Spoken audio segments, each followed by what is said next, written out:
సభాముఖంగా తెలియజేయదలుచు. అందుకే 24 గంటలు మీ మధ్యలో ఉండి మీ సమస్యలు తెలిసి మీ సమస్యల పరిష్కారం కోసం కృషి చేసే మహేందర్ రెడ్డి కుటుంబాన్ని ఈ మల్కాజ్గిరి మేడ్చల్ పార్లమెంటు నుంచి ఈరోజు ఎన్నికల్లో పెట్టినాం. ఇవాళ నేను ఒక్క విషయం చెప్పదలుచుకున్నా. ఆనాడు పెద్దలు దేవేందర్ గౌడ్ గారు ఉన్నప్పుడే వేలాది ఇండ్ల పట్టాలు ఇచ్చి మీ బస్తీలలో మీ మారుమూల ప్రాంతాలలో సీసీ రోడ్లేసి ప్రాంతాన్ని పెద్దలు దేవేందర్ గౌడ్ గారు ఉన్నప్పుడు అభివృద్ధి చేశారు. ఆయల్లో చేసిన అభివృద్ధి ఇవాళటి వరకు జిల్లాల నుంచి వచ్చిన పేదోళ్లకు బస్తీలలో ఇళ్ల పట్టాలు వచ్చినాయి. మరి ఈరోజు బీఆర్ఎస్ 10 ఏళ్లలో ఇచ్చిన ఇళ్ల పట్టాలు ఏంది, చేసిన అభివృద్ధి ఏందో ఒక్కసారి మీరు అంచనా వేసుకోండి.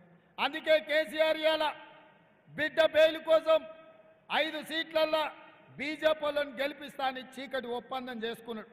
అందులో భాగంగానే ఇవాళ బీఆర్ఎస్ వాళ్ళు చచ్చువైన వాళ్ళను తాలువైన వాళ్ళను ఈరోజు బీఆర్ఎస్ అభ్యర్థులుగా నిలబెట్టిండ్రు. ఇక్కడ ఎవరిని ఎంపీగా నిలబెట్టిరో నేను చెప్పాల్సిన పని లేదు. వాళ్ళ పనితనం ఏందో మీకు తెలుసు.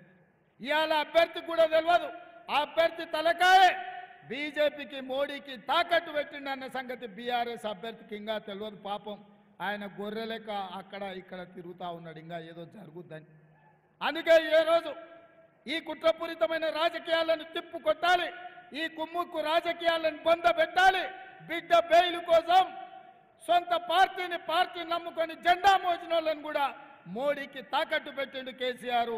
ఇవాళ అందుకే కేసీఆర్ను మోడీని ఇద్దరిని ఓడించాల్సిన బాధ్యత మీ మీద ఉంది. మీడియా మిత్రులారా, మొన్న డిసెంబర్లో జరిగిన ఎన్నికల్లో చంద్రశేఖరరావును బండకేసి కొట్టిండు. ఇప్పుడు జరగబోయే పార్లమెంటు ఎన్నికల్లో మోడీని కూడా ఓడించాల్సిన అవసరం ఉంది. వీళ్ళిద్దరు తోడు దొంగలు. మొన్న జరిగిన ఎన్నికల్లో ఒక దొంగను బొందబెట్టిండ్రు. ఇప్పుడు జరుగుతున్న పార్లమెంటు ఎన్నికల్లో కేంద్ర ప్రభుత్వాన్ని నరేంద్ర మోడీని ఓడించాల్సిన అవసరం ఉన్నది. ఇలా భారతీయ జనతా పార్టీ నాయకులు సన్నాయి నొక్కులు నొక్కుతురు. నేను అడుగుతున్న కిషన్ రెడ్డిని, ఈటెల రాజేందర్ బీజేపీ నుంచి ఎమ్మెల్యేగా గెలిచినావు కదా హుజూరాబాద్లో. హుజూరాబాద్కు మోడీ నుంచి ఎన్ని నిధులు తెచ్చినావని నేను అడుగుతున్నా. ఒకవేళ నరేంద్ర మోడీ నుంచి వేలాది కోట్ల రూపాయలు నువ్వు ఇచ్చిన మాట ప్రకారం హుజూరాబాద్లో నిధులు తెచ్చి అభివృద్ధి చేస్తే మొన్న జరిగిన శాసనసభ ఎన్నికల్లో నీకండగా నిలబడి నిన్ను గుండెల పెట్టి చూసుకొని నిన్ను భుజాల మీద మోచిన హుజూరాబాద్లో నిన్ను ఎందుకు అక్కడి ప్రజలు ఓడించారని నేను ఈటెల రాజేందర్ను నేను అడగదలుచుకున్నా. ఆయల్ల సానుభూతితో కేసీఆర్ అక్రమ కేసులు పెడుతుండని ఆయల్ల మాట్లాడాను. మేము కూడా అయ్యో పాపం ఓ బలైన వర్గాల నుంచి వచ్చిన నాయకుడు బాగుండాలి, అట్లెట్లా చేస్తావు కేసీఆర్ అని మేము అడిగినాం. మరి నువ్వు మోడీ ప్రభుత్వంలో నువ్వు నాయకత్వం వహించినావు. మోడీకి ముఖ్యంగా అమిత్ షా నా జేబుల్నే ఉన్నాడు, నేను ఎప్పుడు పిలిస్తే అప్పుడు వలుపుతాడని అన్నాడు ఈటెల రాజేందర్. నిజమే, ఈటెల రాజేందర్కు అమిత్ షా దగ్గరోడే.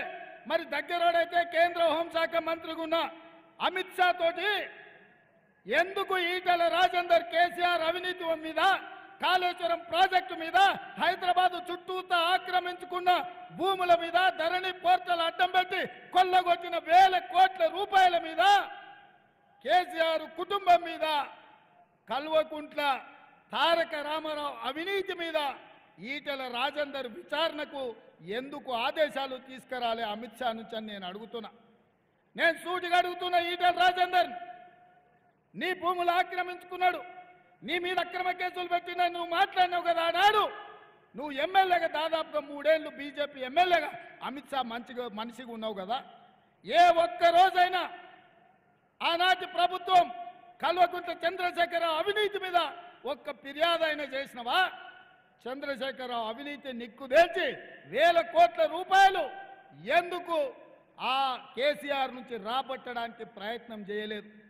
ఏమి మీ ఆలోచన నేను అడుగుతున్నా, ఏంది మీ అండర్స్టాండింగ్ అని నేను అడుగుతున్నా. ఏ ఒక్క రోజైనా ఈటెల రాజేందర్ మున్సిపల్ మంత్రిగా, ఐటీ మంత్రిగా కేటీఆర్ గురించి ఎప్పుడైనా మాట్లాడినా? మీరు ఒక్కసారి ఆలోచన చేయండి. అయ్యే చెడ్డోడంట, కొడుకు మంచోడంట, ఉంటాదే గట్ల. బర్రె దున్నపోతు చేన్లో మేస్తే దూడ